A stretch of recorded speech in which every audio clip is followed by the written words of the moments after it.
اعوذ باللہ من الشیطان الرجیم بسم اللہ الرحمن رسولہ الکریم اما بعد فاعوذ باللہ من الشیطان الرجیم بسم اللہ الرحمن الرحیم رب اشرح لی صدری ویسر لی امری واحلل عقدۃ من لسانی یفقهوا قولی وسارعوا الی مغفرۃ من ربکم وجنت عرضها السماوات والأرض أعدت للمتقين الذين ينفقون في السراء والضراء والكاظمين الغيظ والعافين عن الناس والله يحب المحسنين والذين إذا فعلوا فاحشة أو ظلموا أنفسهم ذكروا الله فاستغفروا لذنوبهم ومن يغفر الذنوب إلا الله وَلَمْ يُصِرُّوا عَلَى مَا فَعَلُوا وَهُمْ يَعْلَمُونَ أُولَئِكَ جَزَاؤُهُمْ مَغْفِرَةٌ مِّن رَّبِّهِمْ وَجَنَّاتٌ تَجْرِي مِن تَحْتِهَا الْأَنْهَارُ خَالِدِينَ فِيهَا وَنِعْمَ أَجْرُ الْعَامِلِينَ۔ شروع کرتی ہوں اللہ کے نام سے جو بے انتہا مہربان نہایت رحم فرمانے والا ہے۔ دوڑ کر چلو اس راہ پر جو تمہارے رب کی بخشش اور اس جنت کی طرف جاتی ہے جس کی وسعت زمین و آسمان جیسی ہے، اور وہ ان خدا ترس لوگوں کے لیے مہیا کی گئی ہے جو ہر حال میں اپنے مال خرچ کرتے ہیں، خواہ بدحال ہوں یا خوشحال ہوں، جو غصے کو پی جاتے ہیں اور دوسروں کے قصور معاف کر دیتے ہیں۔ ایسے نیک لوگ اللہ کو بہت پسند ہیں، اور جن کا حال یہ ہے کہ اگر کبھی کوئی فحش کام ان سے سرزد ہو جاتا ہے یا کسی گناہ کا ارتکاب کر لیتے ہیں اور اپنے اوپر ظلم کر جاتے ہیں تو فوراً انہیں اللہ یاد آ جاتا ہے اور وہ اس سے اپنے قصوروں کی معافی چاہتے ہیں، کیونکہ اللہ کے سوا اور کون ہے جو گناہ معاف کر سکتا ہو، اور وہ جان بوجھ کر اپنے کیے پر اصرار نہیں کرتے۔ ایسے لوگوں کی جزا ان کے رب کے پاس یہ ہے کہ وہ ان کو معاف کر دے گا اور ایسے باغوں میں انہیں داخل کرے گا جن کے نیچے نہریں بہتی ہوں گی، اور وہ ہمیشہ وہاں رہیں گے۔ کتنا اچھا بدلہ ہے عمل کرنے والوں کے لیے۔ اللہ سبحانہ و تعالی بندوں کو اس دنیا میں رہتے ہوئے ایک بڑے انعام اور ایک بڑی جزا، ایک بڑی منزل اور ایک بڑے مقام کی طرف دعوت دے رہے ہیں۔ انسان اس دنیا میں رہتے ہوئے جب اللہ پر ایمان لاتا ہے تو اس کے لیے صرف دنیا کی نعمتیں نہیں ہوتی، ان نعمتوں میں کئی گنا اضافہ ہو جاتا ہے جنت کی شکل میں، اگر وہ اپنی اس زندگی کو اپنے پروردگار کی مرضی کے مطابق گزارتا ہے۔ عام طور پر ہم یہ سمجھتے ہیں کہ اللہ کی مرضی کے مطابق زندگی بسر کرنا بہت مشکل ہے، حالانکہ اگر دیکھا جائے تو اللہ کی نافرمانی میں بھی مشکلیں کچھ کم نہیں۔ حقیقت یہ ہے کہ اللہ تعالیٰ نے ہمیں بنایا ہے، وہ ہمیں ہم سے زیادہ بہتر طور پر سمجھتا ہے، وہ ہم سے 70 ماؤں سے بڑھ کر پیار کرنے والا ہے، وہ جانتا ہے کہ کون سی چیزیں ہمارے حق میں بہتر ہیں اور کون سی اچھی نہیں ہیں، اور اس نے اپنے حکمت اور علم کے مطابق ہمیں زندگی گزارنے کے بہترین طریقے عطا کیے اور خوبصورت تعلیمات عطا کی جو قرآن پاک کی شکل میں ہمارے سامنے موجود ہیں۔ اسی قرآن عظیم کا یہ حصہ آپ کے سامنے ہے۔ اللہ سبحانہ و تعالیٰ فرما رہے ہیں کہ دوڑ کر چلو اس راہ پر جو تمہارے رب کی بخشش اور جنت کی طرف جاتی ہے، یعنی ایسے کاموں میں جلدی کرو، کوشش کرو، جد و جہد کرو جس کا نتیجہ رب کی رضامندی، گناہوں کی بخشش اور جنت ہو۔ پھر جنت کی تعریف بتائی گئی کہ جنت ہے کتنی، جس کی وسعت زمین و آسمانوں جتنی ہے، یعنی ساری زمین اور آسمان ملا لو تو وہ جنت بنے گی۔ وہ جنت جو وسیع و عریض ہے، لیکن وہ جنت کس کے لیے ہے؟ ان لوگوں کے لیے ہے جو اللہ سے ڈرتے ہیں، جو ہر حال میں اپنے مال خرچ کرتے ہیں، یعنی وہ دوسروں کے ساتھ شیئر کرتے ہیں، خود غرض نہیں، بخل نہیں کرتے، صرف اپنے لیے نہیں جیتے، وہ دوسروں کے لیے بھی جیتے ہیں، جن کے دلوں میں دوسرے انسانوں کی ہمدردی ہے۔ اور ایسا وہ اس وقت نہیں کرتے جب ان کے پاس بہت کچھ ہوتا ہے، وہ اس وقت بھی دوسروں پہ خرچ کرتے ہیں جب ان کے پاس خود اپنے لیے بھی بہت تھوڑا ہوتا ہے۔ جو غصے کو پی جاتے ہیں، جو دوسروں کے قصور معاف کر دیتے ہیں، ایسے نیک لوگ اللہ کو بہت پسند ہیں۔ قرآن پاک میں کئی مقامات پر غصے کی بات آئی، لیکن خاص طور پر یہاں ایک بہت خوبصورت انداز میں بات کی گئی ہے۔ پہلے جنت کا شوق دلایا گیا، پھر مال خرچ کرنے کی یعنی دل کی وسعت کی بات کی گئی، اور پھر اس کے بعد غصے کو پینے کی بات۔ غصہ ایک ایسا جذبہ ہے، ایک ایسا ایکسپیرینس ہے، ایک ایسی کیفیت ہے جس سے ہم میں سے ہر ایک کو گزرنا پڑتا ہے۔ ایک حدیث میں آتا ہے، حضرت ابو ہریرہ رضی اللہ تعالیٰ عنہ سے روایت ہے کہ ایک آدمی نے آپ صلی اللہ علیہ وسلم سے عرض کیا کہ مجھے کوئی نصیحت کیجیے۔ آپ نے فرمایا غصہ نہ کیا کرو۔ اس شخص نے پھر سوال کیا، یا رسول اللہ صلی اللہ علیہ وسلم مجھے کوئی نصیحت کیجیے۔ آپ نے فرمایا غصہ نہ کیا کرو۔ اس نے پھر پوچھا، آپ نے پھر یہی فرمایا غصہ نہ کیا کرو۔ اس سے پتہ یہ چلتا ہے کہ اگر غصے کو انسان کنٹرول کر لے اور غصے جیسی آفت سے باہر آ جائے تو اس کی بہت سی مشکلات حل ہو سکتی ہیں۔ اس حدیث سے یہ بات بھی پتہ چلتی ہے کہ غصہ کرنا یا نہ کرنا یہ ہمارے اپنے بس میں ہے۔ اگر بس میں نہ ہوتا تو آپ صلی اللہ علیہ وسلم اس شخص کو یہ نصیحت نہ فرماتے۔ آپ کا بار بار ایک ہی بات کرنا کیا ظاہر کرتا ہے کہ آپ اس شخص کو اس چیز کے لیے کنونس کر رہے تھے کہ وہ غصہ کرنا چھوڑ دے۔ غصہ کیا ہے؟ آپ صلی اللہ علیہ وسلم نے اس کی کیا تعریف فرمائی؟ آپ نے فرمایا غضب سے بچو کیونکہ وہ آگ کی چنگاری ہے جو ابن آدم کے دل میں جلتی ہے۔ ایک آگ تو انگیٹھی میں جلتی ہے نا، چولہے میں جلتی ہے، تنور میں جلتی ہے، اور ایک آگ انسان کے دل میں جلتی ہے۔ اور وہ کون سی آگ ہے؟ غصے کی آگ، غصے کی چنگاری۔ تم دیکھتے نہیں کہ ایسے شخص کی رگیں پھول جاتی ہیں اور آنکھیں سرخ ہو جاتی ہیں؟ تو یہ سب کچھ دراصل اس آگ کی وجہ سے ہوتا ہے جو انسان کے اندر ہوتی ہے۔ غصہ ایک ایسی کیفیت کا نام ہے جس کا تعلق انسان کے دل یا انسان کی روح سے ہے۔ جس طرح کچھ جسمانی بیماریاں انسان کو کمزور کر دیتی ہیں، انسان کو لاغر کر دیتی ہیں، اور زندگی میں کوئی بھی خوشی باقی نہیں رہتی، انسان زندگی کے مختلف کاموں میں خوشی سے پارٹیسپیٹ نہیں کر سکتا اپنی بیماریوں کی وجہ سے، بالکل اسی طرح غصہ روحانی طور پر انسان کو بہت کمزور کر دیتا ہے، اور غصے سے پھر کئی ایک بیماریاں جنم پاتی ہیں اور انسان کو طرح طرح سے نقصان دیتی ہیں۔ اس لیے اگر ہم اس ایک بیماری پر قابو پا لیں تو اس کے نتیجے میں کئی اور بیماریوں پر قابو پایا جا سکتا ہے۔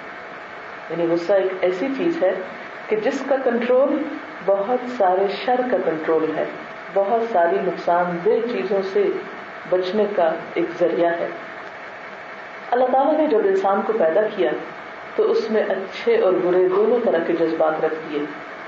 قرآن پاک میں اللہ تعالیٰ فرماتے ہیں فَأَلْهَمَهَا فُجُورَهَا وَتَقْوَاهَا، اللہ تعالیٰ نے انسان میں الہام کر دیا، یعنی اس کے دل میں ڈال دیا، اس کے اندر ایک کیفیت رکھ دی، فجور کی بھی اور تقویٰ کی بھی، یعنی خیر بھی ہے اور شر بھی ہے، اور اس سے کوئی انسان خالی نہیں۔ اور انسان کی آزمائش اسی میں ہے، دونوں چیزیں پا کر انسان کرتا کیا ہے، کس قوت کو زیادہ استعمال کرتا ہے، خیر کی قوت کو یا شر کی قوت کو، ہے دونوں ہی۔ اسی لیے اگلی آیت میں فرمایا قد افلح من زکاها وقد خاب من دساها، کامیاب ہوا وہ جس نے اپنے نفس کو پاک کر لیا یعنی برے جذبات سے، وقد خاب اور وہ تو ناکام ہو گیا، من دساها جس نے اس کو دبا دیا، اپنے شر کو اپنے اندر ہی رکھا اور اپنے آپ کو اس شر سے پاک نہ کیا۔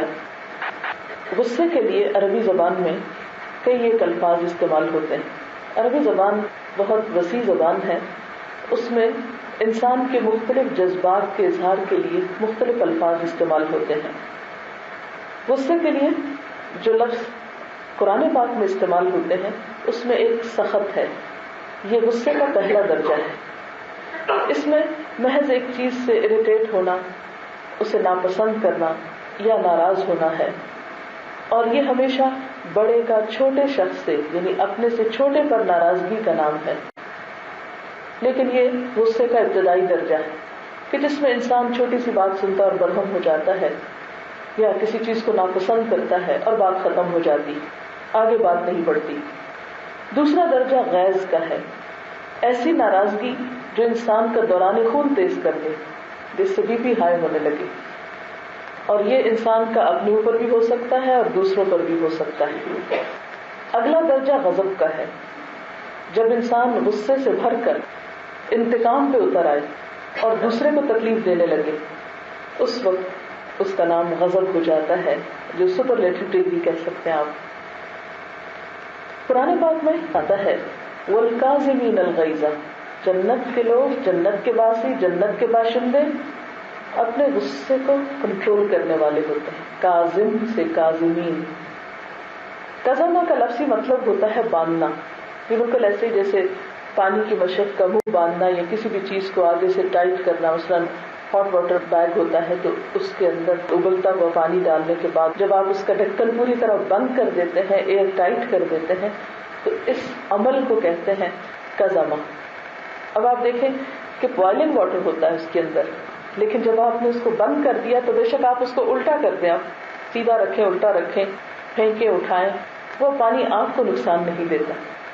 بالکل اسی طرح ہر انسان کو غصہ آتا ہے، لیکن جب انسان اپنے غصے کو کنٹرول کر لیتا ہے تو بالکل اس ہاٹ واٹر بیگ کی طرح پھر وہ دوسروں کو نقصان نہیں دیتا، اور بسا اوقات وہ آہستہ آہستہ خود بھی ٹھنڈا ہو جاتا ہے. آپ نے دیکھا ہوگا کہ اس میں بھی پانی تھوڑی دیر کے بعد اپنا ٹیمپریچر لوز کرنے لگتا ہے، پھر ایک وقت آتا ہے کہ بالکل ٹھنڈا ہو جاتا ہے. اللہ تعالیٰ نے قدرت کی ہر چیز کے اندر خود اس کا علاج رکھا ہے. تو اسی طرح کاظمین الغیظ وہ ہوتے ہیں کہ جو اپنے غصے کو کنٹرول کر سکتے ہیں. انسان اور جانور میں فرق یہی. مثلاً آپ دیکھیں کہ کسی جانور کو آپ چھیڑتے ہیں، اسے غصہ آتا ہے تو وہ نہیں جانتا کہ اسے کس طرح کنٹرول کرنا، وہ لازمی طور پر اپنا ری ایکشن ظاہر کرتا ہے. مثلاً اگر آپ کسی بلی کو چھیڑیں تو وہ آگے بڑھ کے پنجہ مارے گی آپ کو. کسی کتے کو تو چھیڑ کے دیکھیں تو کیسے پلٹتا ہے آپ کی طرف. اسی طرح شیر بھیڑیے کو اگر کوئی غصہ دلائے تو وہ اپنا انتقام لے کے چھوڑے گا. اور کچھ جانور تو بہت زیادہ کینہ پرور ہوتے ہیں، وہ جب تک بدلہ نہ لیں بھولتے نہیں ہیں، چھوڑتے نہیں ہیں. کئی سانپوں کے بارے میں آپ نے سنا ہوگا کہ وہ لازماً کاٹ کے دم لیتے ہیں، انسان کہیں بھی پہنچ جائے. اونٹ کے بارے میں آپ نے سنا ہوگا. تو بہرحال جانوروں کا معاملہ تو بے بسی کا معاملہ ہے، لیکن انسان کو اللہ تعالیٰ نے عقل دی اور عقل کا استعمال بھی دیا ہے. اس لیے انسان کو جب غصہ آتا ہے تو وہ اس کو کنٹرول کر سکتا ہے. اور اس کے بارے میں پہلے آپ نے سنا ہوگا کہ بہت سے لوگ یہ کہتے تھے کہ اس شخص کو غصہ ہے اسے کچھ نہ کچھ بولنے دو، اسے غصے کا اظہار کرنے دو، اس طرح اس کا غصہ ٹھنڈا ہو جائے گا.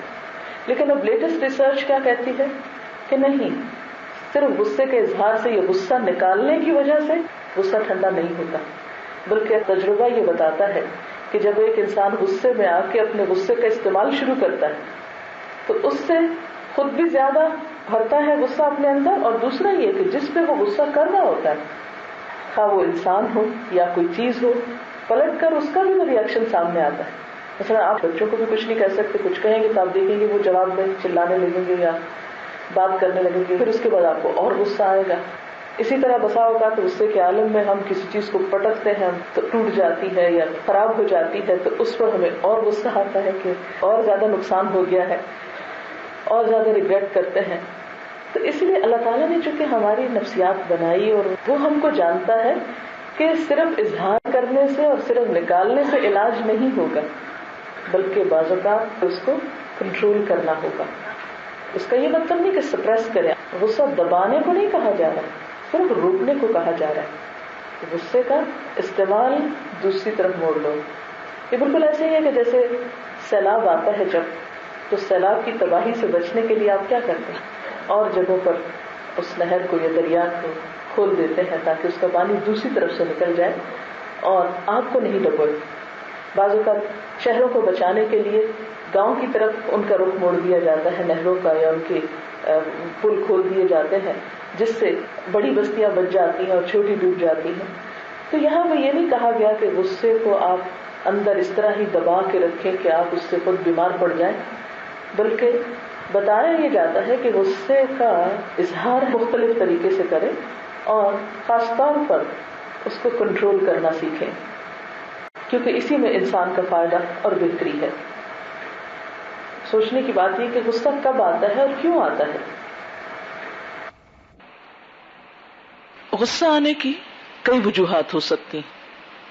کچھ وجوہات اندرونی ہوتی ہیں، کچھ بیرونی ہوتی ہیں، اور بعض اوقات دونوں جمع بھی ہو جاتی ہیں. مثلاً بیرونی اسباب کیا ہوتے ہیں کہ کوئی بھی خلاف توقع یا خلاف مرضی واقعات، ان ایکسپیکٹڈ باتیں جو انسان کی پسند کی نہ ہو، یہ سب چیزیں انسان کو غصے میں مبتلا کر سکتی ہیں. اسی طرح اندرونی اسباب میں یعنی آپ کے اندر کیا وجوہات ہو سکتی ہیں، اس میں مثلاً یہ کہ کوئی پچھلا ناخوشگوار واقعہ آپ کو یاد آئے اور اس کے ساتھ کوئی اور بیرونی بھی مل جائے، تو یہ اندرونی اور بیرونی جمع بھی ہو سکتی ہیں. یا یہ ہے کہ صرف اندرونی کوئی بات آپ اپنے دل میں سوچ سوچ کے کڑ رہے ہیں. ماضی کے بعض ناخوشگوار واقعات ایسے ہوتے ہیں کہ وہ تو گزر چکے ہوتے ہیں، لیکن ان کا خیال جب کبھی انسان کو آ جائے تو انسان بے چین ہو اٹھتا ہے، بیٹھے بیٹھے غصے کا شکار ہو سکتا ہے.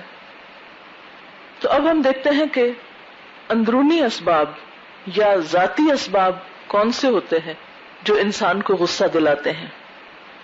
اس میں سب سے پہلا اور بنیادی سبب ہماری اپنی شخصیت کا ڈس آرڈر ہوتا ہے، جس کی ایک بہت بڑی وجہ تکبر ہے. تکبر غصے کا سب سے بڑا اور سب سے اہم اندرونی سبب ہے. تکبر کا کیا مطلب ہے کہ ہم اپنے آپ کو بڑا سمجھیں، اپنی رائے کو زیادہ اہم سمجھیں، اپنی سوچ کو زیادہ بہتر سمجھیں، اپنے طریقہ کار کو زیادہ درست طریقہ سمجھیں. تو جو لوگ جتنا زیادہ خود پسندی کا شکار ہوتے ہیں یا اپنی ذات کی محبت کا شکار ہوتے ہیں یا خود کو بہت اہمیت دیتے ہیں، وہ اتنا ہی زیادہ غصے کا شکار ہوتے ہیں.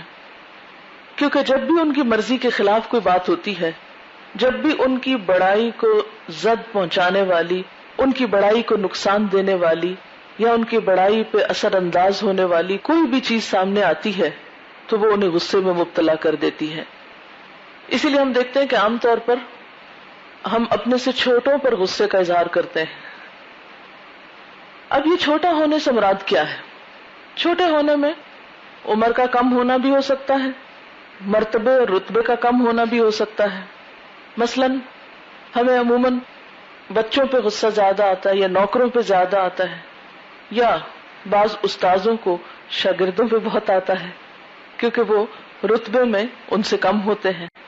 اور پھر یہ کہ بعض اوقات ایسا نہیں کہ صرف چھوٹوں پر آتا ہے، بعض اوقات بڑوں پر بھی آتا ہے، لیکن عموماً ہم بڑوں پر اگر غصہ کریں بھی تو اس کو پی جاتے ہیں یا کنٹرول کر لیتے ہیں، جبکہ چھوٹوں کے معاملے میں ہم غصے کو کنٹرول نہیں کر پاتے. اس کا ہم بلا تکلف اظہار کر دیتے ہیں، بلا جھجک اس کا ذکر کر دیتے ہیں، اس کو ظاہر کر دیتے ہیں. اسی طرح اندرونی اسباب میں ایک اور سبب جو بظاہر نظر نہیں آتا لیکن انسان کے ایسے ماضی سے تعلق رکھتا ہے جو بہت ہی گہرائی میں انسان کے اوپر اثر انداز ہوتا ہے. مثلا بچپن کا کوئی ایسا واقعہ جس نے آپ کو بری طرح اپسٹ کیا ہو. اب وہ یاد، وہ بات، وہ واقعہ آپ بھول گئے، لیکن اس نے آپ کی شخصیت کو اس طرح ڈسٹارٹ کیا کہ وقتاً فوقتاً آپ کا ریئیکشن جو ہے وہ غصے کی شکل میں ہوتا چلا جاتا ہے. اس کو آپ یوں سمجھ سکتے ہیں کہ جیسے بعض اوقات کوئی چیز آپ کی مرضی کے خلاف یا ناخوشگوار ہوتی ہے تو بعض اوقات آپ کو یاد نہیں ہوتی لیکن آپ اریٹیٹ ہو رہے ہوتے ہیں، بار بار غصہ کا اظہار کر رہے ہوتے ہیں لیکن آپ کو یاد نہیں ہوتا. مثلاً آپ بھوکے ہیں، اب آپ کو یاد نہیں کہ آپ بھوکے ہیں، آپ اپنے کاموں میں مصروف ہیں، لیکن جو کام آپ کر رہے ہیں اس میں آپ کیا کریں گے؟ آرام سے یا پیسفلی نہیں کریں گے، اس میں بار بار آپ غصے کا اظہار کریں گے. یا مثلاً آپ کو گرمی بہت لگی ہے تو اب آپ کو یہ نہیں پتا چل رہا کہ گرمی کی وجہ سے آپ کے ساتھ ایسا ہو رہا ہے، لیکن وہ ایک سبب ہے جو آپ کے اوپر اثر انداز ہوا ہے، یہ وقتی سبب ہے جو آپ کو غصہ دلا رہا ہے. لیکن اسی طرح بعض اسباب پرانے ہوتے ہیں لیکن وہ شخصیت کو صرف چند دنوں یا گھنٹوں کے لیے متاثر نہیں کرتے بلکہ سالوں سال تک متاثر کرتے چلے جاتے ہیں. ایسے لوگ بھی بسا اوقات اپنے آپ کو نہیں سمجھ سکتے، آپ دوسروں کو نہیں سمجھ سکتے. مثلا آپ دیکھیں کہ شوہر کو اپنی بیوی پہ بہت غصہ آتا ہے، بیوی کو سمجھ نہیں آ رہی کہ شوہر کو غصہ کیوں آتا ہے، یہ اتنا اچھا انسان ہے، یہ چھوٹی بڑی بات پہ غصہ کیوں کرتا ہے. اب بیوی کا تعلق اس کے ساتھ مثلا 1 سال کا ہو سکتا ہے، 6 مہینے کا ہو سکتا ہے، 2 سال کا ہو سکتا ہے.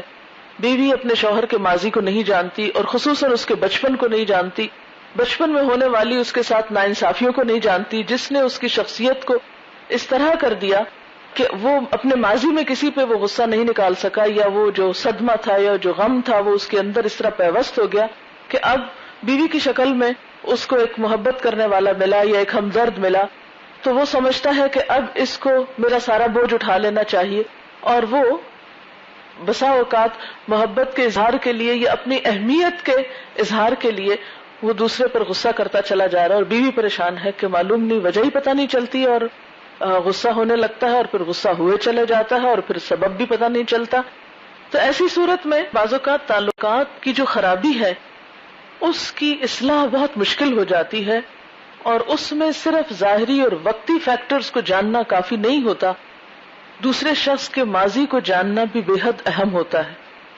مثلا یہ جاننا ایک لڑکی کے لیے پھر بہت ضروری ہوگا کہ اس کے شوہر جو ہیں ان کا بہن بھائیوں میں نمبر کون سا تھا، ان کی ماں نے ان پر کتنی توجہ دی، ان کے بہن بھائیوں کا ان کے ساتھ سلوک کیا تھا، کیا وہ بروکن فیملی سے تو نہیں تھے، یا کوئی اور وجوہات، بچپن میں کن کن لوگوں میں رہے، کمپنی کیسی تھی، استاد کیسے تھے، اسکول کیسا تھا، وغیرہ وغیرہ. ایسے میں اگر ایک خاتون یہ جان لیتی ہے کہ ان کے شوہر بچپن میں مثلا ماں باپ کی محبت سے محروم رہے، تو ان کو اس غصے کو کیا سمجھنا چاہیے؟ صرف ایک اٹینشن سیکر کی حیثیت دینی چاہیے کہ یہ غصے کا بار بار اظہار اپنی اہمیت کے احساس کو جتانے کے علاوہ توجہ حاصل کرنے کا ایک ذریعہ. ایسے لوگوں کو اگر تھوڑی سی بھی توجہ دے دی جائے تو ان کے غصے کو کنٹرول کیا جا سکتا ہے، کیونکہ بسا اوقات ایسے اسباب انسان کو خود بھی معلوم نہیں ہوتے. اچھا آپ اپنے پہ سوچیں، چلے کسی اور کی مثال ہے، خود پہ لیں. بعض اوقات آپ اپنے آپ میں الجھ رہے ہوتے ہیں، کبھی ہوا آپ کے ساتھ ایسا؟ آپ سوچتے ہیں کیوں الجھ رہی ہیں، کیا وجہ ہے، وہ وجہ بھی نہیں سمجھ آ رہی ہے.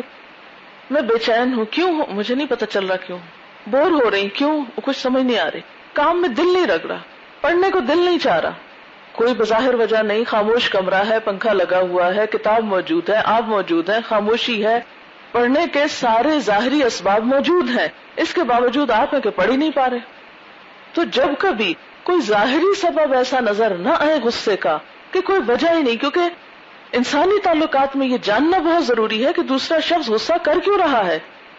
تو جب تک ایک شخص کو پہچان نہیں ہوتی، پتہ نہیں چلتا، تو علاج بھی نہیں کر پاتے، اور کیونکہ وہ شخص خود بھی ہیلپ لیس ہوتا ہے، اسے خود بھی نہیں پتا ہوتا کہ وہ کیا کر رہا ہے. غصے کے اندرونی اور ذاتی اسباب بسا اوقات obvious ہوتے ہیں، ظاہر ہوتے ہیں، بعض اوقات نظروں سے اوجھل ہوتے ہیں، اور بعض اوقات موروثی ہوتے ہیں. موروثی کا کیا مطلب ہے؟ جینیٹک ہوتے ہیں یا جسمانی ہوتے ہیں، یعنی فیزیولوجیکل ہوتے ہیں. اسی وجہ سے ہم دیکھتے ہیں کہ بعض چھوٹے چھوٹے بچے غصے میں لال پیلے ہو رہے ہوتے ہیں، حالانکہ اسی ایج کے دوسرے بچے بہت کام اینڈ کوائٹ ہوتے ہیں. اگر آپ کو بچوں کے اسکول میں پڑھانے کا یا مختلف بچوں کے ساتھ ڈیل کرنے کا اتفاق ہوا تو آپ دیکھیں گے کہ بعض بچوں کے ساتھ آپ بات کرتے ہیں تو وہ بہت آرام سے آپ کو جواب دیتے ہیں، بعض بچوں سے آپ تھوڑی سی بات کرتے ہیں وہ ایک دم غصے میں آ جاتے ہیں. تو ابھی تو وہ 5 سال کا بچہ ہے یا 3 سال کا یا 4 سال کا، آپ سوچتے ہیں ابھی تو اس کی زندگی میں اتنی ہارڈ شپس نہیں آئی، اس کو کیا چیز اریٹیٹ کر رہی ہے. تو ایسے موقع پر یہ جان لیجئے کہ اس کی کچھ خاندانی یا موروثی یا جینیٹک کیفیات ہیں، کیونکہ غصہ بھی بیماری کی ایک کیفیت ہے نا، ایک روحانی بیماری کی طرح ہے. تو جس طرح جسمانی بیماریاں بسا اوقات خاندانی اور موروثی ہوتی ہیں، اسی طرح روحانی بیماریوں میں بھی کچھ چیزیں جو ہیں وہ اوپر سے چلی آ رہی ہوتی ہیں. تو ان اسباب کو سمجھنا بھی بہت ضروری ہوتا ہے. یعنی جہاں بھی کسی کا بیہیویئر جو ہے وہ اب نارمل ہے، وہاں اس چیز کو مد نظر رکھنا جو ہے وہ انتہائی ضروری ہے. بعض اوقات ایسا ہوتا ہے کہ ایک انسان کے عمر کی کچھ سٹیجز ایسی ہوتی ہیں کہ جب اس کے جسم میں ہارمونل چینجز آ رہے ہوتے ہیں یا جسم کے کچھ کیمیکلز کا اعتدال بگڑتا ہے، تو اس سے بھی غصہ آتا ہے. مثلا آپ دیکھیں کہ چھوٹے بچوں کی نسبت ٹین ایجرز جو ہوتے ہیں وہ بہت زیادہ غصہ کرتے ہیں اور انتہا تک کرتے ہیں. بعض اوقات سوئسائڈ کی دھمکیاں دینے لگتے ہیں، خودکشی تک کی باتیں کر رہے ہوتے ہیں. بعض کو چھوٹی چھوٹی باتوں پہ دروازے پٹک رہے ہیں، چیخ رہے ہیں، چلا رہے ہیں، پاؤں پٹک رہے ہیں، شیشے توڑ رہے ہیں، معلوم نہیں کیا کچھ کر رہے ہیں. جن بچوں کو بچپن میں توجہ یا محبت یا کیئر یا اٹینشن نہیں ملتی، پھر وہ انسیکیور فیل کرتے ہیں تو وہ فوراً ریزسٹ کرتے ہیں. ان کے لکس میں بھی ایک غصہ ہوتا ہے، ان کے ایکشنز میں، ان کی ہر چیز میں. میڈیا بھی بعض اوقات تشدد کو فروغ دیتا ہے. ایسے پروگرامز جن میں مار کٹائی وغیرہ ہوتے ہیں یا دوسروں پر ظلم اور زیادتی، یا ایسی ویڈیو گیمز وغیرہ یا فلمیں بچوں کو تشدد پسند بنا دیتی ہیں، یا صرف بچوں کو نہیں بڑوں کو بھی. جہاں ماں باپ کی تربیت کا ایک فیکٹر ہے، یعنی اس میں کوئی کمی بیشی ہے، وہاں ایک بہت بڑا سبب جسمانی تبدیلیوں کا ہونا بھی ہے. کیونکہ ابھی جسمانی طور پر وہ سٹیبل نہیں ہے، مسلسل گروتھ ہو رہی ہے، ان کے اندر فیزیولوجیکل چینجز آ رہے ہیں جس کی وجہ سے وہ اب نارمل طریقے سے بہیو کرتے ہیں. عام طور پر ماؤں کو اندازہ نہیں ہوتا، اور افسوس کے ساتھ یہ کہنا پڑتا ہے کہ ہمارے معاشرے میں ماؤں کی عموماً تعلیم اور تربیت کا ایسا اہتمام نہیں کہ وہ ان ساری چیزوں کو پہچان سکیں. لہٰذا وہ بچے کی ایسی کیفیات کو نہیں سمجھتی، وہ اس کا علاج مار پیٹ سے یا ڈانٹ ڈپٹ سے یا غصے کے جواب میں غصے کے ساتھ کرنا چاہتے ہیں. اس کا نتیجہ کیا نکلتا ہے کہ وہ کیس اور بگڑنا شروع ہو جاتا ہے اور بالکل ہاتھ سے نکل جاتا ہے. تو اس لیے ایسی عمر کے بچوں کے ساتھ خصوصی برتاؤ کی ضرورت ہے. اسی طرح خواتین میں ایک اور مسئلہ بھی ہے. ریسرچ سے یہ بات ثابت ہوتی ہے کہ 90% خواتین حیض سے پہلے یعنی پیریڈ سے پہلے چڑچڑے پن کی شکایت کرتی ہیں. ایک جیل میں 50% عورتیں ایسی پائی گئیں کہ جنہوں نے جرائم یا تو پیریڈز کے دنوں میں کیے یا اس سے پہلے کیے. تو وہ ایک جسمانی تبدیلی کے دن ہوتے ہیں. آپ دیکھیں کہ قرآن پاک میں کیا آتا ہے، یسألونک عن المحیض قل هو اذی. یہ آپ سے حیض کے بارے میں پوچھتے ہیں، آپ کہہ دیجئے کہ وہ تو اذی ہے. تو اذی کا ایک معنی ہے اذیت، تکلیف دہ حالت، اور دوسرا معنی گندگی، نجاست. تو اب یہ جو اذی ہے جسمانی طور پر بھی ایک اذی کا سبب ہوتا ہے یہ سب وقت، اور روحانی طور پر بھی انسان ایک اذیت سے گزر رہا ہوتا ہے. تو نارمل حالات میں ایک انسان کا ری ایکشن جو بہت اعتدال پر مبنی ہوتا ہے، عام طور پر ان دنوں میں اس میں اضافہ ہو جاتا ہے. پھر ایک اور سٹیج آتی ہے خصوصاً خواتین میں جس کو مینوپاز کی سٹیج کہہ سکتے ہیں، سن یاس کی، جب خواتین کے پیریڈز ختم ہونے لگتے ہیں. عمر کے اس دور میں آپ یوں سمجھے جیسے مڈ 40s ہیں، یعنی 40 سال کے بعد کی عمر میں تھوڑی تھوڑی علامتیں ظاہر ہونے لگتی ہیں، لیٹ 40s میں زیادہ ہو جاتی ہیں، اور پھر یہ پرسن ٹو پرسن ڈیفر بھی کرتی ہیں. کچھ لوگوں میں زیادہ ایسی چینجز ہوتی ہیں، کچھ میں کم ہوتی ہیں، لیکن اس ایج میں بھی خواتین بہت زیادہ غصے کا شکار ہوتی ہیں.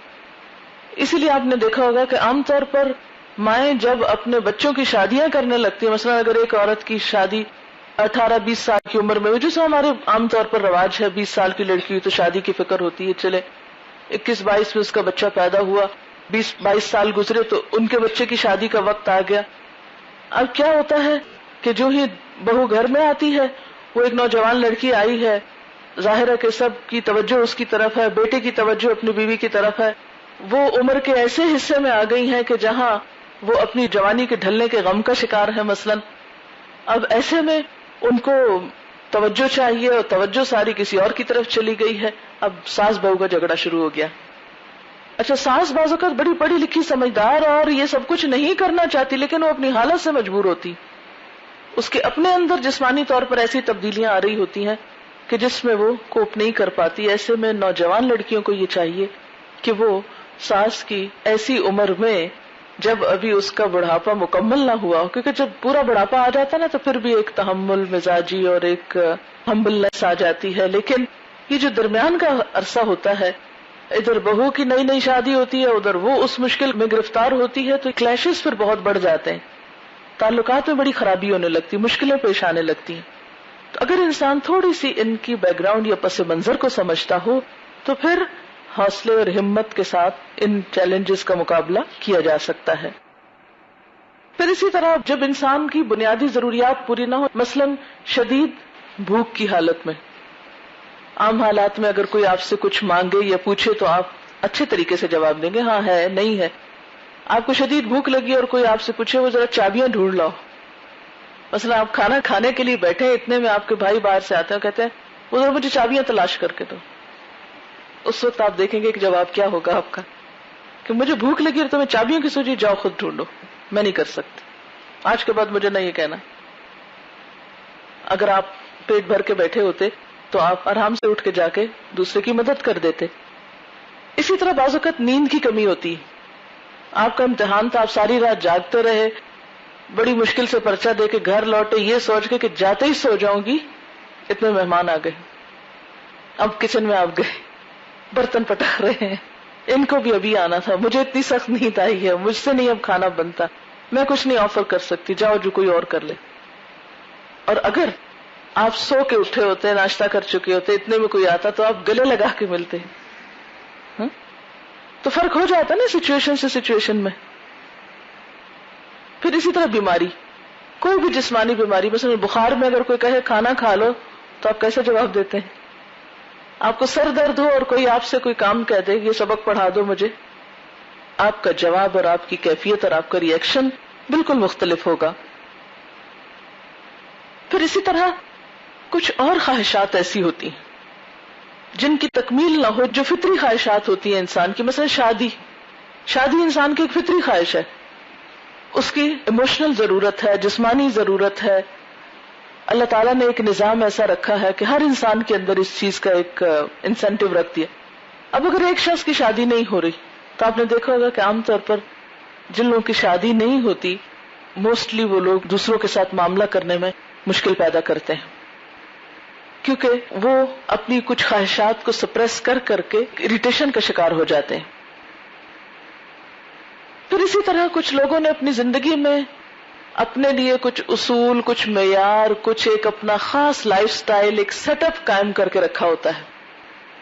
یہ میری ٹیریٹری ہے، مجھے اس طرح جینا ہے. جب کوئی شخص اس کے مطابق ان سے معاملہ نہیں کرتا، اس میں ذرا مداخلت کرتا، وہ غصے کا شکار ہو جاتے ہیں. مثال کے طور پر شادی کے بعد لوگوں کو بڑی مشکل ہوتی.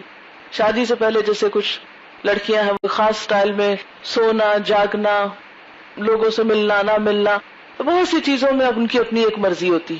شادی کے بعد وہ ساری مرضی یکسر ختم کرنی پڑتی. آپ اپنی مرضی سے سو نہیں سکتے. کیوں؟ اس لیے کہ سسرالی رشتے دار آ کے بیٹھے ہوئے ہیں، وہ چاؤ میں دلہن دیکھنے کے لیے آئے، دلہن صاحبہ کو نیند آئی ہے. اب اس کو تو کوئی غرض نہیں کہ کون کس لیے آیا اور کہاں سے آیا اور کتنی مشکل سے آیا اور کس چاؤ میں آیا، وہ نہیں سمجھ پائے گی، کیونکہ اس کو تو اس وقت سونے کی عادت ہے. وہ تو عشاء کی نماز پڑھ کے ہی سو جاتی تھی، اب وہ جاگ نہیں سکتی. یا بعض اوقات کیا ہوتا ہے کہ شوہر کی جاب ایسی ہے جو لیٹ آنے میں ہے، اب وہ آئے تو پھر کھانا کھایا جائے پھر سویا جائے، اب وہ جو نیند جا رہی ہے اس سے پھر غصہ ہی غصہ آ رہا ہے. بعض اوقات ایسا ہوتا ہے کہ آپ کو صبح جلدی اٹھنا پڑتا ہے. کچھ گھروں کے طریقے ایسے ہوتے ہیں. میں ایک ایسی فیملی کو جانتی ہوں کہ جن کے پاس دنیا کی ہر نعمت ہے، لڑکا بھی بہت اچھا ہے، بہت آئیڈیل گھرانہ ہے، لیکن لڑکی وہاں ایڈجسٹ نہیں کر رہی. وجوہات کیا ہیں؟ کہ اس گھر کا طریقہ یہ ہے کہ ارلی مارننگ کو سب فیملی جو ہے وہ ناشتے پہ اکٹھی ہو. اس بچی کو عادت نہیں ہے سویرے اٹھنے کی. اس کے لیے یہ دنیا کا مشکل ترین کام ہے کہ وہ ناشتے میں بیٹھے کمپنی دے. ساس سسر کچھ نہیں چاہتے، یہ چاہتے ہیں کہ جب ہم سویرے اٹھیں تو سب مل بیٹھ کے ناشتہ کریں. اس کے لیے یہ بات بہت مشکل ہے. آپ کو پتا ہے کہ بعض لوگ صرف اس بات پہ طلاقیں دے ڈالتے ہیں کہ اس لڑکی کو چمچ ہلانا نہیں آتا، یہ یوں ہلاتی ہے یوں نہیں ہلاتی، یہ شور کر کے چمچ پھیرتی ہے، یا یہ ہے کہ برتن کو صحیح نہیں رکھتی، یہ دروازہ ٹھیک بند نہیں کرنا آتا، اس کو چلنا نہیں آتا. چھوٹی چھوٹی باتیں. تو ایسی صورت میں ان فیکٹرز کو بھی سامنے رکھنا چاہیے کہ اپنی زندگی کے اصول تو کچھ بنائیں، لیکن ایسے نہ بنائیں کہ جس میں دوسرا شخص کوئی ایڈجسٹ نہ کر پائے. پھر اسی طرح یہ ہے کہ جن لوگوں سے ہمیں محبت زیادہ ہوتی ان سے توقعات بہت ہوتی ہیں ہماری. جب وہ ہماری توقعات پہ پورے نہیں اترتے پھر ہمیں بڑا غصہ آتا ہے. مثلا ماں باپ کو اپنے بچوں سے بہت توقعات ہوتی ہیں، دوستوں کو دوستوں سے بڑی توقعات ہوتی ہیں. جب وہ نہیں پوری ہو سکتی کسی بھی وجہ سے تو ایسے میں کیا ہوتا ہے؟ شدید غصہ آتا ہے اور پھر تعلقات کی خرابی کا اندیشہ ہوتا ہے. بعض اوقات آپ نے دیکھا ہوگا بچوں اور والدین میں سال ہر سال ملاقات نہیں ہوتی، ایک دوسرے کی شکل نہیں دیکھنا چاہتے، شوہر بیوی آپس میں ایک دوسرے کی شکل نہیں دیکھنا چاہتے، اسی طرح دوستوں کو گوا بیٹھتے ہیں کہ توقعات پہ پورے نہیں اترے. پھر اسی طرح یہ ہے کہ بعض اوقات ہم کسی خاص ذہنی پریشانی یا دباؤ کا شکار ہوتے ہیں. بعض لوگوں کی کوئی فائنینشیل ریزنز ہوتی ہیں، مثلا بزنس میں لاس ہو گیا، جاب چلی گئی، کوئی عہدہ چھن گیا، کوئی اور ایسا ہی ذہنی پریشر آ گیا. اب آپ دیکھیں کہ ان ساری سچویشنز میں اگرچہ یہ اسباب موجود ہیں، لیکن جب ہم ریئیکشن میں انتہا سے بڑھ جاتے ہیں تو پھر ہمیں ایک شدید قسم کی گلٹ پریشان کرتی ہے، وہ اور زیادہ ہمارے نقصان دہ ہوتی ہے. پھر اسی طرح یہ کہ بعض غذائیں بھی انسان کے اوپر اثر انداز ہوتی ہیں. مثلا جو لوگ مرچیں زیادہ کھاتے ہیں ان کے مزاج ایک خاص طرح کے ہوتے ہیں، جو لوگ پھیکے کھانے کھاتے ہیں ان کے مزاج ذرا مختلف ہوتے ہیں. مثلا جو لوگ شراب نوشی کرتے ہیں ان کی عادات مختلف ہوتی ہیں. اور نشے کی حالت میں آپ نے دیکھا ہوگا کہ بہت سے لوگ اچھے بھلے بھی حد سے گزر جاتے ہیں، کیونکہ بعض کھانے جو ہیں وہ انسان کے خون میں ایک خاص طرح کا تیزی اور اشتعال پیدا کرتے ہیں. اسی طرح جو ہمارے ہاں فاسٹ فوڈ کلچر ہے تو اس سے کیا ہے کہ ہماری عادات پر بھی اثر پڑا ہے. ہم ہر چیز میں تیزی چاہتے ہیں، ہر چیز میں جلدی چاہتے ہیں، ہر چیز کو فوراً ہوتے دیکھنا چاہتے ہیں. اسی طرح بعض ریسرچز سے یہ بات بھی پتہ چلتی کہ خاص قسم کے فوڈز جو ہیں وہ بچوں کو ہائپر ایکٹیو کر دیتی ہیں، اس لیے وہ چھوٹی چھوٹی باتوں پہ بہت چیختے چلاتے ہیں، بہت ہنگامہ خیز ہوتے ہیں، اچھی بلی باتوں کے جواب میں وہ غصے سے پیش آتے ہیں.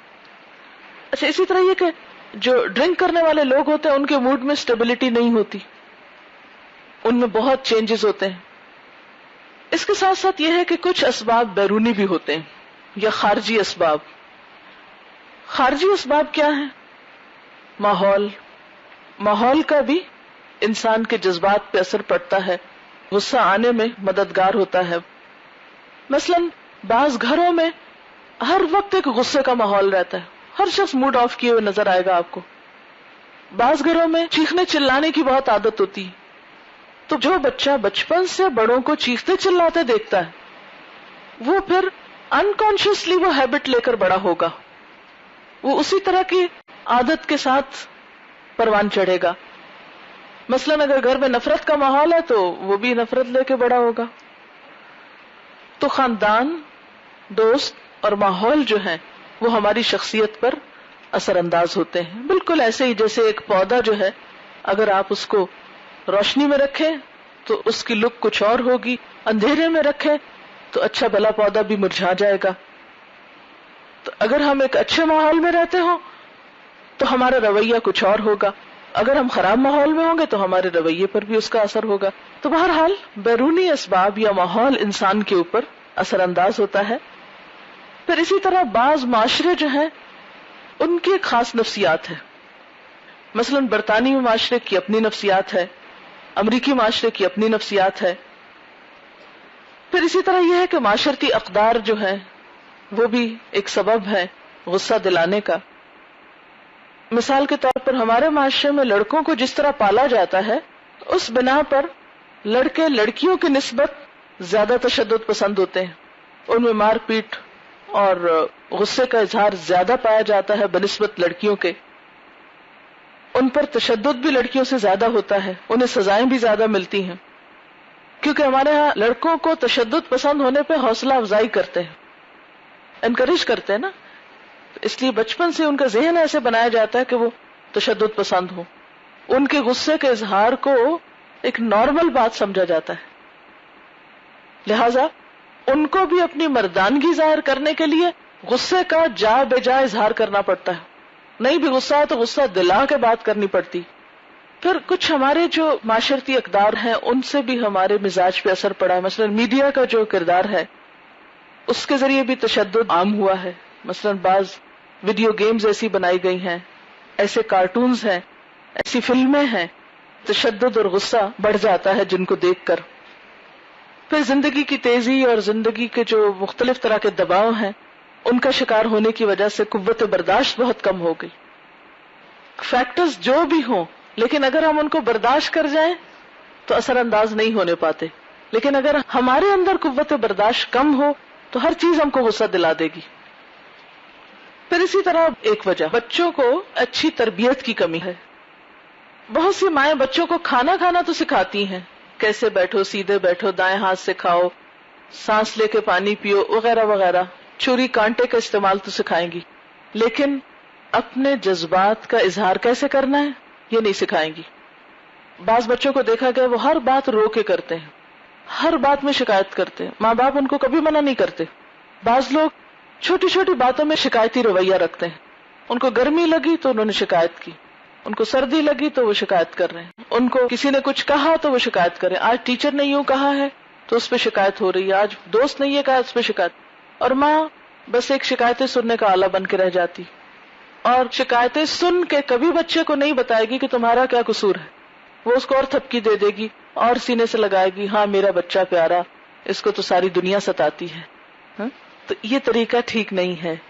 اس طریقے سے ہم اس کو آلہ کار بنا دیتے ہیں کہ دوسرے جیسے چاہے اسے ٹریٹ کریں، یعنی اس کا ریموٹ کنٹرول دوسروں کے ہاتھ میں ہے، جس نے جہاں سے چاہا چینل بدل دیا، کبھی کسی طرح دوسرے کو پریشان کیا.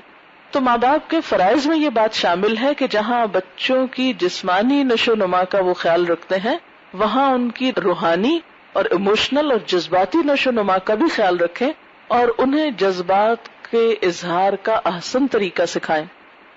یعنی اس کی بھی ٹریننگ کی ضرورت ہے کہ غصے کا اظہار کیسے کرنا ہے، خوشی کا کیسے کرنا ہے، غم کا کیسے کرنا ہے. غصے کا اظہار مختلف طریقوں سے ہوتا ہے، مثلا چیخنا، چلانا، چیزیں پھینکنا، دروازے پٹکنا، مارنا، گالی گلوچ وغیرہ. ہمارے ہاں ہر چیز کا اظہار چیخ چلا کے کیا جاتا ہے. مثلا خوشی کا اظہار ہے چیخ کر، بعض اوقات کود کر. تو مجھے سمجھ میں نہیں آتا کہ محبت کا اظہار، خوشی کا اظہار، غم کا اظہار، ہر چیز میں چیخنا چلانا کس لیے، ہر چیز میں اچھل کود کس لیے. تجربے سے یہ بات پتہ چلی ہے کہ 75% اوقات میں جب عورتیں روتی ہیں تو دراصل وہ غصے کا اظہار کر رہی ہوتی ہیں. بعض اوقات خود کو بھی نقصان پہنچاتے ہیں لوگ، مثلا اپنے آپ کو زخمی کر لیتے ہیں، خود کو اذیت دیتے ہیں، ٹارچر دیتے ہیں. بعض لوگ خواب آور گولیاں کھا لیتے ہیں، خودکشی کی کوشش کرتے ہیں. بعض لوگ نشہ کرنے لگتے ہیں. اصل میں غصہ ایک ایسا جذبہ ہے جو بہت سے پردوں میں چھپا ہوا بھی ہو سکتا ہے، جس کو ہڈن اینگر آپ کہہ سکتے ہیں، یا پیسو اگریسونیس جو ہوتی ہے وہ بھی غصے ہی کے اظہار کا ایک ذریعہ ہوتی ہے.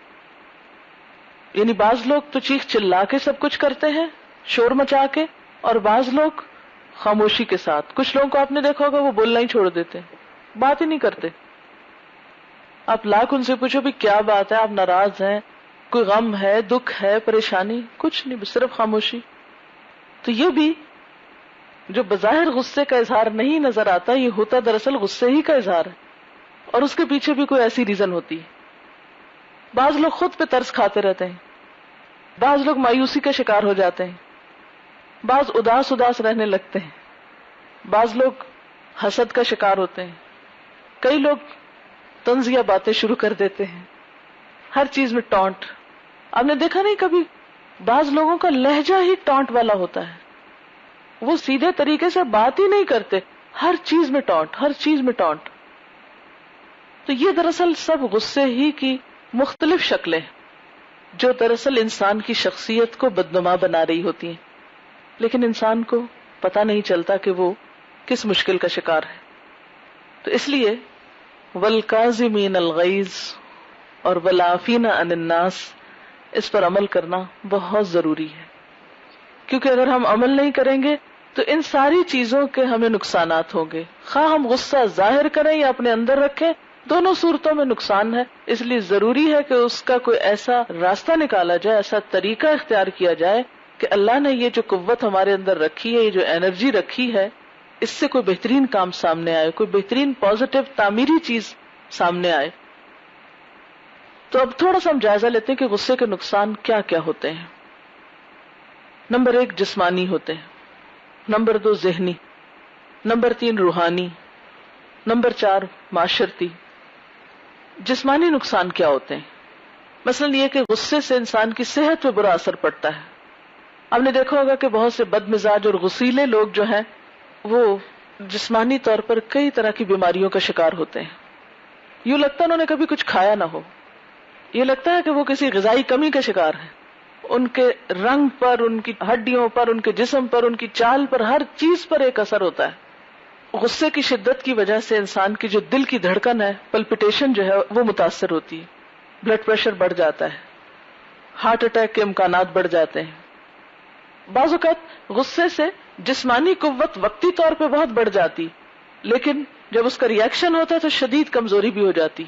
کئی لوگوں کو غصہ آتا ہے نا، چیزیں اٹھا کے پھینک، بڑی بڑی بھاری چیزیں اٹھا لیں گے، شدید قسم کے کام کریں گے، جھاڑو لگا رہے ہیں، کچھ کاٹ رہے ہیں، توڑ رہے ہیں، قوت استعمال کر رہے ہیں.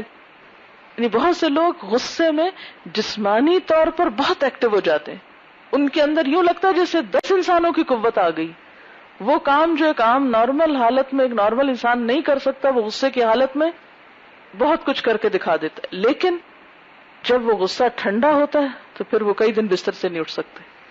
جسمانی طور پر نقصان بھی ہوتا ہے. پھر اسی طرح یہ ہے کہ ہمارے اعضاء ہمارے قابو میں نہیں رہتے. مثلا ہاتھوں پہ کنٹرول کم ہو جاتا ہے. کوئی سامنے آئے تو اس کو دھپ لگا دی، کوئی چیز سامنے پڑی نظر آئی تو وہ اٹھا پھینکی، اگر پاؤں میں کوئی چیز آئی اس کو ٹھوکر ٹھڈا لگا دیا. تو انسان کی شخصیت کو کس قدر نقصان دینے والی بات ہے نا، کہ انسان کو اپنے جسم پر قابو نہ رہے، اپنے اعضاء پر قابو نہ رہے اور اس کو وہ مس یوز کرے. اور سب سے بڑھ کر تو انسان کی زبان قابو میں نہیں رہتی. یعنی باقی اعضاء تو باقی اعضاء، لیکن سب سے زیادہ جو بے قابو ہوتی ہے چیز وہ ہماری زبان ہوتی. غصے کی حالت میں گالی گلوچ، الزام تراشی، بہتان، جلی کٹی خوب جو دل میں آتا پھر ہم سناتے ہیں. اور یاد ہوگا آپ کو میں نے کہا تھا کہ اگر ہاٹ واٹر بوٹل کا کچھ حصہ بھی کھلا رہ جائے تو پھر وہ چھینٹے جس پہ پڑیں گے، وہ چنگاریاں چھوٹی چھوٹی جہاں بھی اڑ کے جائیں گی وہیں پر وہ سب کچھ جلا دیں گی. اسی طرح یہ ہے کہ جو لوگ مسلسل غصہ کرتے ہیں ان کے اعصاب کمزور ہو جاتے ہیں، ان کے نروز انڈر پریشر رہتے ہیں، وہ صحیح دیکھ نہیں پاتے، صحیح سن نہیں پاتے، صحیح بول نہیں پاتے. بعض بچوں میں تو سانس تک رک جاتی. اور یہ مسلسل سٹرین جو ہے یہ انسان کے لیے نقصان دہ ثابت ہوتا ہے. اور بعض سیویئر کیسز میں تو ڈائبٹیز جیسی بیماریوں کی وجہ بھی غصہ بتایا گیا ہے. اسی طرح تھرومبوسس جو ہے، جو خواتین کو عام طور پر ہوتی ہے نا، پنڈلیوں کے نچلے حصے میں جو وینز ہوتی ہیں وہ بہت نمایاں نظر آتی ہیں. پھر غصے کے کچھ ذہنی نقصانات ہیں، اور سب سے بڑا نقصان کیا ہے ذہنی، کہ انسان کی عقل زائل ہو جاتی ہے، انسان بے عقل ہو جاتا ہے، انسان کم عقل ہو جاتا ہے، کم عقلوں جیسی باتیں کرنے لگتا ہے. اسے نہیں پتا چلتا وہ کیا بول رہا ہے، اس کا اس سے کیا نقصان ہوگا، کیا فائدہ ہوگا، اور یہ نقصان کہاں جا ٹھہرے گا، اس کے اس پر کیا اثرات ہوں گے، اس کو اس سے کوئی غرض نہیں ہوتی. اور جب غصہ ٹھنڈا ہوتا ہے تو سوائے ندامت اور شرمندگی اور افسوس کے کچھ ہاتھ نہیں آتا.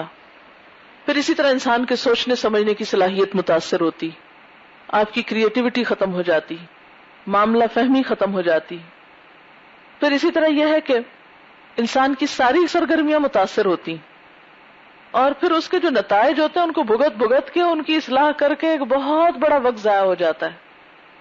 مثلا یہ تجربہ میں نے اپنے ساتھ کیا ہے کہ اگر میں نے غصے میں کبھی کسی کو کچھ کہہ دیا، اس کے بعد مجھے اندر شدید تکلیف شروع ہو جاتی. وہ چین نہیں پاتی جب تک کہ میں پھر اس کی اصلاح نہ کر لوں. اب وہ جو لمحے بھر کے لیے خود کو کنٹرول نہیں کیا، وہ جو منہ سے بام نکل گیا، اب اس نے جو تباہی پھیلائی، اس کی دوبارہ تعمیر کرتے کرتے ایک وقت لگ جاتا ہے. اور وہ جو بیچ کا وقت ہوتا ہے اس میں بہت سی تعمیری کام رک جاتے ہیں. اس لیے دوسروں کا تو میں کچھ نہیں کہہ سکتی، لیکن میں نے تو جب بھی غصہ کیا اپنا بہت سارا وقت ضائع کیا، اور بہت سے پازیٹو اور مفید کام ڈیلے ہو گئے صرف اس وجہ سے کہ جو کچھ ہو گیا اس کی تلافی ہو تو آگے چلا جائے. دیکھیں نا، مثلاً اگر آپ نے کسی انسان کو کچھ کہہ دیا، اور کن انسانوں کو ہم کچھ کہتے ہیں جن سے ہمارا کوئی واسطہ رشتہ ہوتا ہے نا، مثلاً بچوں کو یا شاگردوں کو یا اپنے کولیگز کو یا کچھ اور جاننے والوں کو، اب آپ کہہ چکے، اب انہی سے تو آپ کو کام پڑنا ہے دوبارہ. دیکھیں نا، بچوں سے انٹریکشن کے بغیر آپ کیسے رہ سکتے ہیں، بہن بھائیوں سے آپ کیسے کٹ سکتے ہیں، شوہر سے آپ کیسے کٹ سکتے ہیں، وغیرہ وغیرہ. اب جب آپ کسی کو ناراض کر بیٹھتے ہیں تو پھر آپ دوبارہ کس منہ سے اس کے پاس جائیں گے کہ اچھا اٹھو یہ کام کر دو. بچوں کو آپ ڈانٹ ڈپٹ کے یہ تھوڑی کہہ سکتے ہیں کہ اچھا اب خوشی سے کھانا پیش کرو، اور پھر جب دیکھیں گے کہ بچے بیچاروں کا منہ اترا ہوا تو آپ کو اور تکلیف شروع ہو جائے گی. تو وہ ایک چین ری ایکشن شروع ہو جاتا ہے نا، صرف ایک چھوٹی سی چیز کنٹرول نہ کرنے کی وجہ سے.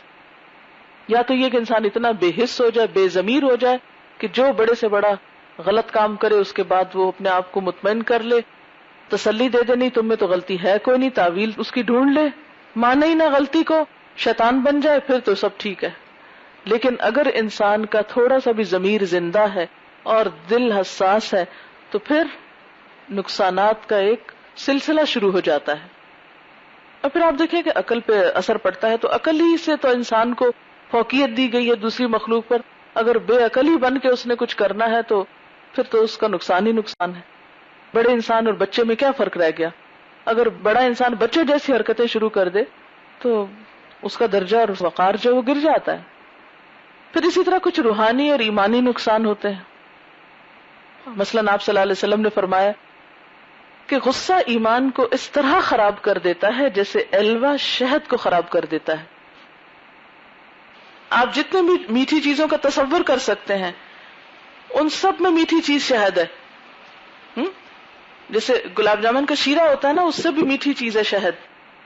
ایمان اس جیسا ہے نا، اور غصہ جو ہے وہ ایلوا کی طرح ہے یا مصبر کی طرح ہے کہ وہ اس میں شامل ہو جائے تو شہد جیسی چیز کو بھی کڑوا کر دیتا ہے. تو یہ ایمان کو اسی طرح خراب کر کے رکھ دیتا ہے، نقصان اس کا کر کے رکھ دیتا ہے، بگاڑ کر رکھ دیتا ہے. بعض اوقات انسان بہت اچھی اچھی نیکیاں کرتا ہے لیکن ایک غصہ کر کے ان ساری نیکیوں پہ پانی پھیر کے رکھ دیتا ہے.